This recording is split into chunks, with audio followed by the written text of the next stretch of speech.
Hello YouTube family, कैसे आप लोग? आई होप बहुत अच्छे होंगे। हर हर महादेव।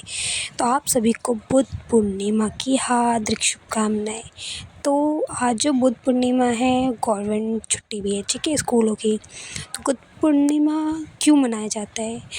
एक्चुअली बुद्ध पूर्णिमा का महत्व यही है कि गौतम बुद्ध जी का जयंती के रूप में मनाई जाती है और ये गौतम बुद्ध के अनुमिति के नियम के लिए अत्यंत पवित्र है, क्योंकि इस दिन गौतम बुद्ध ने जीवन की 3 महत्वपूर्ण घटनाएं थी।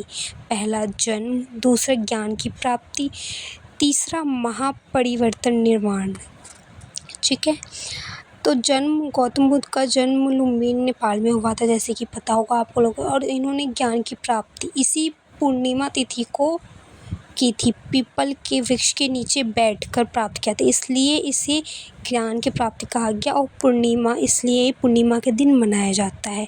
महापरिवर्तन, इस दिन उन्होंने कुशीनगर में अपना देह त्याग दिया था, इसलिए इसका महापरिवर्तन कहा गया है। बुद्ध पूर्णिमा का महत्व क्या है? पहला है शांति और अहिंसा को त्यागना। दूसरा है 3 बार धन्य उत्सव। बुद्ध पूर्णिमा को 3 बार धन्य उत्सव इसलिए कहा जाता है, इस दिन 3 घटनाओं जैसे कि जन्म, ज्ञान और निर्वाण, एक ही दिन तीनों का धन्य उत्सव भी कहा जाता है, इसलिए इसको बान धन्य उत्सव कहा गया है।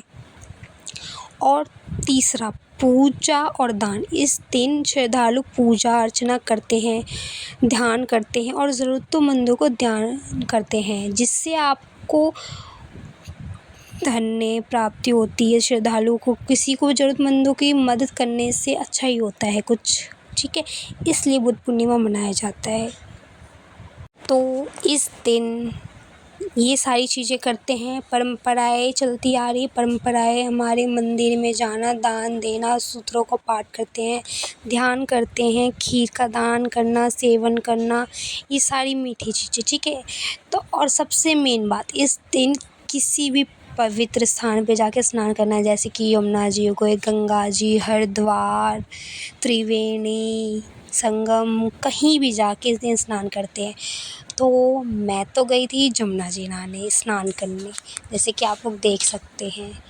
तो इस दिन सुबह उठ के स्नान वहीं पे करना चाहिए, बहुत ही अच्छा माना जाता है, जैसे कि आपको मैंने बताया बुद्ध जी का, ठीक है। बुद्ध पूर्णिमा का ऐतिहासिक महत्व ये भी है कि उनका एक राजकुमार सिद्धार्थ गौतम का जन्म हुआ था 563 ईसा पूर्व में, नेपाल के लुम्बिनी में हुआ था। और उन्होंने ज्ञान प्राप्ति के लिए कठोर तपस्या के बाद वैशाख पूर्णिमा की रात को ही उन्होंने बोधगया में बोधि वृक्ष के नीचे बैठकर ज्ञान प्राप्त किया और वे सिद्धांत से बुद्ध बन गए। मतलब कि एक राजकुमार हो के भी उन्होंने साधारण जीवन चुना, सिर्फ किस लिए? और ये जो बौद्ध धर्म है, ये सबसे ज़्यादा बौद्ध धर्म के लिए पवित्र माना जाता है। इससे पूर्णिमा में ऐतिहासिक और आध्यात्मिक महत्व भी दी गई है बहुत ज़्यादा। बुद्ध ने अपना देह त्यागा था, जो कि वैशाख की पूर्णिमा के दिन ही किया था, कुशीनगर में किया था। और ज्ञान भी प्राप्ति उन्होंने इसी दिन से शुरू किया था, पूर्णिमा की रात से ही। तो इसीलिए बहुत महत्व है पूर्णिमा का और आज के दिन का, इसीलिए इनका नाम दिया गया बौद्ध पूर्णिमा। इनके त्याग को, इनके ज्ञान को इंसान याद रख सके, जिससे कैसे वो भी इस राह पे चल सके कि कुछ अच्छा कोई कर सकता है, आप भी कर सकते हो। तो इसलिए आप लोग भी जाया करो, स्नान किया करो, दान पुण्य जो कर सकते हैं किया करें, बहुत अच्छा होता है।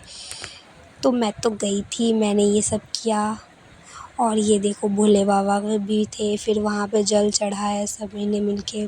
यहाँ पे फिर जो भी दान करते हैं, पंडित जी थे वहाँ पे, जल के साथ अपना किया था। तो बुद्ध पूर्णिमा का ये महत्व था। तो बताओ भाई, आप लोग भी जाते हो या नहीं जाते हो बुद्ध पूर्णिमा के दिन कहीं भी स्नान करने या घूमने? तो फाइनली हमारे शिव जी का पूजा हो गया। ये तो सामने दिखा मुझे आम, भाई आम देखो, इतने सारे आम, मज़ा आ गया, वाओ। तो स्नान कर लिया हमने, पूजा पाठ हो गई हमारी। चलो अब रवाना चलते हैं घर को। फिर घर पे भी जाके मंदिर में पूजा भी करनी है ना। फिर फाइनली घर को निकल गए। उसके बाद फाइनली निकल चुके हैं, अब चलते हैं। फाइनली निकल चुके हैं और अब हम मंदिर में गई, फिर मंदिर में पूजा किए।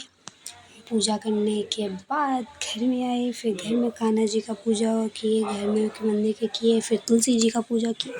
फाइनली ऐसा था मेरा बुद्ध पूर्णिमा का दिन।